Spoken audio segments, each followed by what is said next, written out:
بسم الله الرحمن الرحيم قلب وناكسنا قيارتا نلا سعوتا ميل كستوا دونيدا نغدا ونايسان كسو دوادا مركلة يتبينتا غاركا برامجكا لفقوركا عالمكا iyo waliba faaqidaada wararka diblomaasiyadda qodobadaan idin kugu hayo waxa kamid ah iyadoo maanta ay 14 tahay bisha June sanadka 2026 marka la eego gobolka bariga dhexe waxaad moodaa isbedelo waaweyn hadda inay ka soo kordheen isla markaana uu u muuqdo heshiiskii maanta la saxiix rabay wax weyn inay iska sii bedelayaan ciidamada Israa'iil ayaa weerar xoogan ku qaaday koonfurta magaalada Beirut ee caasimadda wadanka Lebanon halkaas oo kamid ahaa qadadkii casa oo dowladda Jamhuuriyadda Islaamiga ah ee Iran ay ku dhawaaqeen in ay yihiin kuwa lama taabtaan arrintani waxay muujinaysaa xiisadda inay aad uga sii dartay hadda qasaare dhimasho ee dhaawac leh ayaa laga soo sheegayaa wararkii ugu dambeeyay qasaaraha dagaalka halkaasi ciidamada Israa'iil ay ku qaadeen kooxda xisbiga ee wadanka Lebanon waxay sameeyeen weerar kale oo xoog leh oo lagu qaaday deegaano kala duwan oo kamid ah dhulka la haysta ee Falastiiniyiinta gaar ahaan aagga sare ee Jaliil halkaas oo wararka soo baxaya ay tilmaamayaan in lagu kala cararay markii gantaalo iyo sawaariikh xoog leh ay ku garaaceen kooxdaasi afayeenka baarlamaanka dowladda Jamhuuriyadda Islaamiga ah ee Iran Mohammad Baqir Qalibaf ahna ninka gacanta ku haya malafka wada xaajoodka isla markaana la rabay maanta inuu saxiixo heshiiska ayaa war uu soo saaray waxa uu ku tilmaamay Trump nin aan tabar badan lahayn oo waxyaabaha uu doonayo in laga la xaajoodo ama laga la heshiiyo aan fulin karin waana sababta Israa'iil ay weerarada u qaadayso ayuu ku yiri war uu soo saaray dhinaca kale markii aan eegno madaxweynaha wadanka Turkiga Recep Tayyip Erdogan ayaa ku dhawaaqay digniin xoog leh kadib dagaalada maanta dhacay gobolka bariga dhexe ayaa laga baqayaa jiha cusub oo dagaal ah in uu markan u jeesto haddaba muxuu yahay warka la yaab kale oo Erdogan uu ka sheegay xisbigiisa ee Party toddobaadkan taasoo Israa'iil neefta ku celiyay sida ay tilmaamayaan boqorada arrimaha daraasaadka caalamiga ah bartay haddii aan eego ciidamada Jamhuuriyadda Islaamiga ah Iran gaar ahaan taliska Khatamul Anbiya ayaa goor dhaweyd war soo saaray waxaana ay ku dhawaaqeen in laga jawaabi karayo weerarada Israa'iil ee ku hayso koonfurta magaalada Beirut gaar ahaan aagga loo yaqaan Daahiya al-Janubiya khiyaarta inala socotay qodobadaas iyo waliba dhacdooyinka gobolka ayaan ku faaqidayaa tabintan gaarka ee barnaamijka lafagurka caalamka iyo taxliilinta diblomaasiyadda oo aad ka daawataan channelka Cabdicasiis Barrow soo dhawaada kuna soo biira YouTube-ka oo subscribe saara nala sii jooga si aad faahfaahinta nooga hesho aan ku horeeyo ugu yaraan 3 qofood ayaa dhintay 15 kalena waa ay ku dhaawacmeen kadib markii weerar xoog leh ay ku qaadeen nidaamka gacan ku samayska ah ee gobolka bariga dhexe aagga koonfureed ee magaalada Beirut ama halka loo yaqaan Daahiya al-Janubiya weerarkan ayaa waxa uu noqonayaa mid lagu kala tuurayo heshiiskii la doonayo in lagu saxiixo maanta magaalada Geneva ee wadanka Switzerland halkaas oo ay u duuli lahaayeen wafuud ka kala socotay Mareykanka iyo sidoo kale dowladda Jamhuuriyadda Islaamiga ah ee Iran inkastoo xalay uu soo baxay fadqalanleyn ku saabsan heshiiska inaan biri la saxiixi karin oo ciidamada dowladda Iran ay si weyn u diideen haddana tallaabadan cusub waxay noqonaysaa mid Israa'iil ay doonayso haba yaraatee Mareykanka dagaalka inaanu ka bixin wakaaladaha wararka ee wadanka Lebanon ayaa ku waramaya in 3 qof ay ku dhinteen halka tiro gaaraysa 15 kalena ay ku dhaawacmeen tirakoob hordhaca ayaa waxa uu sheegayaa in ay la xiriirtay weerar Israa'iil ay ku qaadeen xaafadaha aagga koonfureed ee magaalada Beirut ee loo yaqaan Daahiya al-Janubiya duqeynta ayaa lagu beegsaday deegaanka Daahiya ee koonfurta Beirut waxaana ay sababtay qasaaro naf iyo maalba leh iyadoo la filaya baa la yiri in tirada dhimashada iyo dhaawacu ay isbedeli karaan maadaama howlgallada gurmadka iyo bartilmaameedku wali ay soconayaan oo ciidamada Israa'iil ay qaadayaan duqeymaha ugu dambeeyay weerarkan ayaa ku soo beegmaya xilli ay kordhayaan xiisadda gobolka waxaana la filayaa in uu sii xoojiyo muranka u dhaxeeya Israa'iil Lebanon iyo dowladda Iran dowladda Lebanon iyo dhinacyo kale oo ay qusayso arrintan ayaan wali faahfaahin buuxa ka bixin duqeymaha ugu dambeeyay ee halkaasi ka dhacay. dowladda jamhuuriyadda islaamiga ah ee Iran ayaa aagga weerarka lagu qaaday u calaamadaysay bar lama taabtaan oo haddii la weeraro ama ciidamada Israa'iil ay gaaraan ay bilaabi karaan weeraro xoog leh, iyadoo horey mar ay sidan oo kale u duqeeyeen toddobaadkii la soo dhaafay. ciidamada jamhuuriyadda islaamiga gaar ahaan ilaalada kacaanku ay si weyn u garaaceen deegaano kala duwan oo kamid ah dhulka la haysto, gaar ahaan waqooyiga dhulka Falastiiniyiinta ee gacanta Israa'iil ku jira. weeraradaasi waxay sababeen in ka badan 30 saaruuq in lagu dhufto dhulka Israa'iiliyiintu ay gacanta ku hayeen, iyadoo markii dambe wadamada gobolku ay gurmad sameeyeen oo ay soo farageliyeen. waa markii madaxweynaha dalka Mareykanka iyo ra'iisul wasaaraha Israa'iil Benjamin Netanyahu ay bidixda isku salaameen kadib markii Trump uu ku dhawaaqay hadalla culus kuna tilmaamay ninka la yiraahdo Netanyahu inuu yahay xarig lama sitaan uusan aqbali karin tilaabooyinka uu sameynayo. war xilligaasi ka soo baxay Trump ayaa lagu sheegay in la amray Israa'iil dagaalka in ay joojiso, haddii kale ay noqon doonto dagaalkaasi mid kaligeed ay wajahi karayso dowladda Iran iyo saaxiibadeeda gobolka. hogaamiyaha baarlamaanka wadanka Iran Mohammad Baqir waxa uu ku tilmaamay tilaabooyinka Beirut iyo dhacdooyinka Israa'iil ay maanta ku dhaqaaqeen inuu yahay mid muujinaysa Mareykanka inaanu tabar iyo taaqad badan ba u lahayn in uu ka hortago tilaabooyinka Israa'iil ay qaadayso. waxaana uu geesta kala xaqiijiyay haddii weerarkan uu sii socdo inay noqonayso mid gobolka isbedel weyn ku soo siyaadin kara.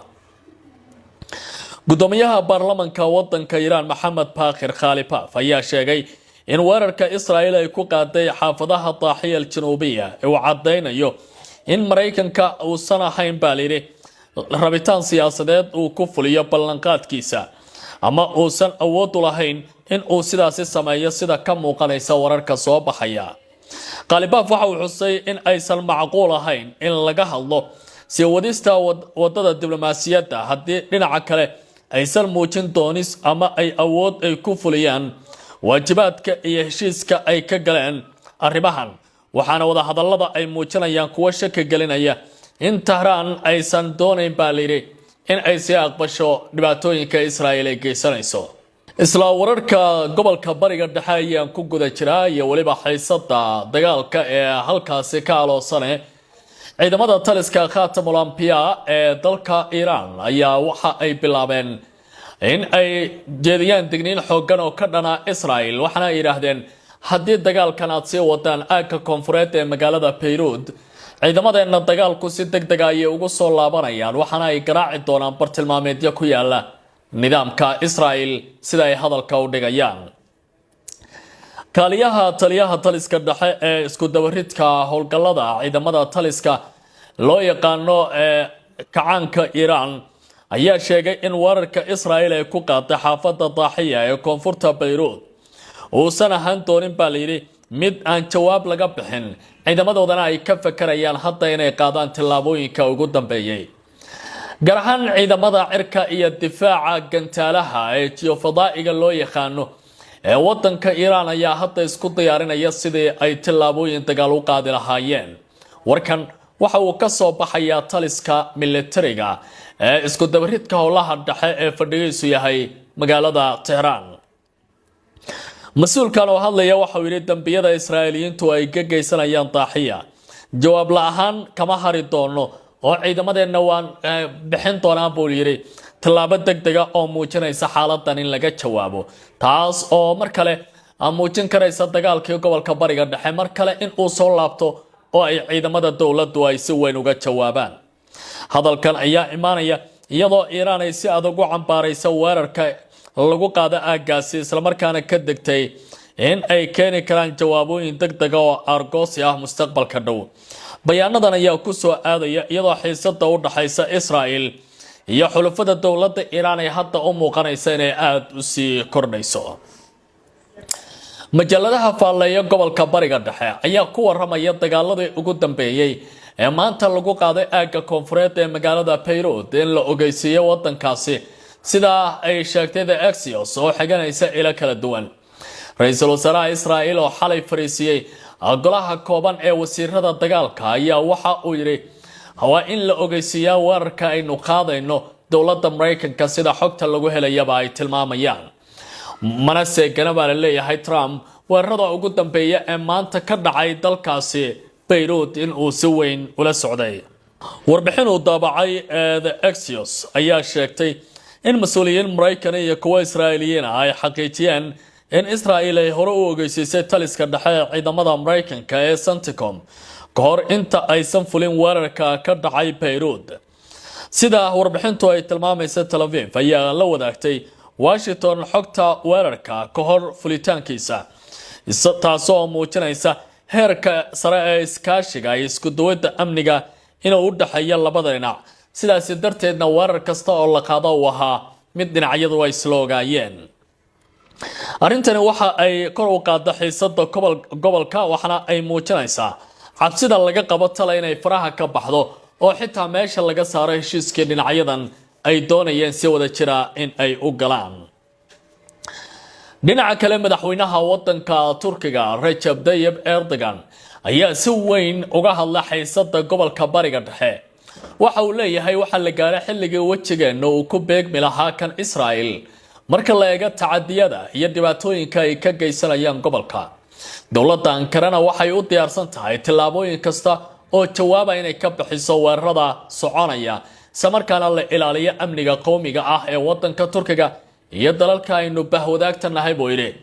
hadalkan waxa uu ka jeediyay kulan uu la yeeshay hogaamiyaasha xisbiga AK Party ee talada haya ee uu Erdogan ka tirsan yahay hogaamiyaha caanka ah ee wadanka Turkiga Recep Tayyip Erdogan ayaa 10kii bishan June khudbad uu adag ka jeediyay kulanka xisbiga AK Party taas oo si weyn looga hadalhayo guud ahaanba gobolka iyo caalamka khudbadiisa waxa uu ku yiri Israa'iil iyo Lebanon waxa ay Suuriya iyo Lebanon buu yiri waxay yihiin laba dal oo walaalo la ah Turkiga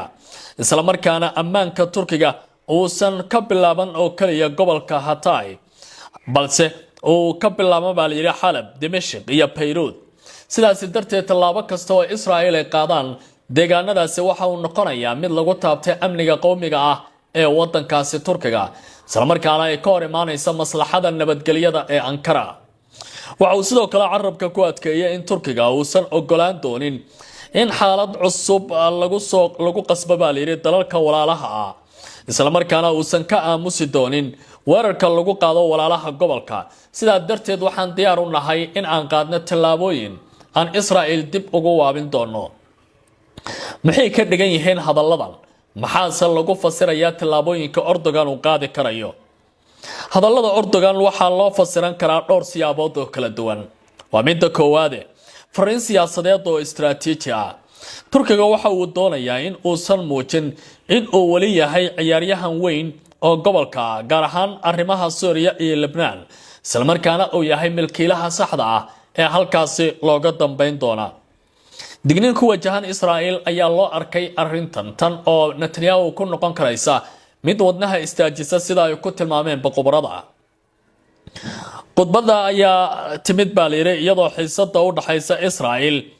iyo Iran iyo xulufadu ay sii kordhayaan waxaana Ankara ay muujinaysaa inay si dhow ula socoto dhacdooyinka Dimashq iyo Beirut sidaas darteedna ciidamada dalka Turkiga ay markasta diyaar u yihiin jawaab degdeg ah oo caawinaada inay bixiyaan taageero diblomaasiyadeed oo gobolka ah ayaa loo arkaa hadalka Erdogan maadaama dhinaca kale diblomaasiyadu ay tahay xoog weyn oo dunidu ay ku dagaalamaan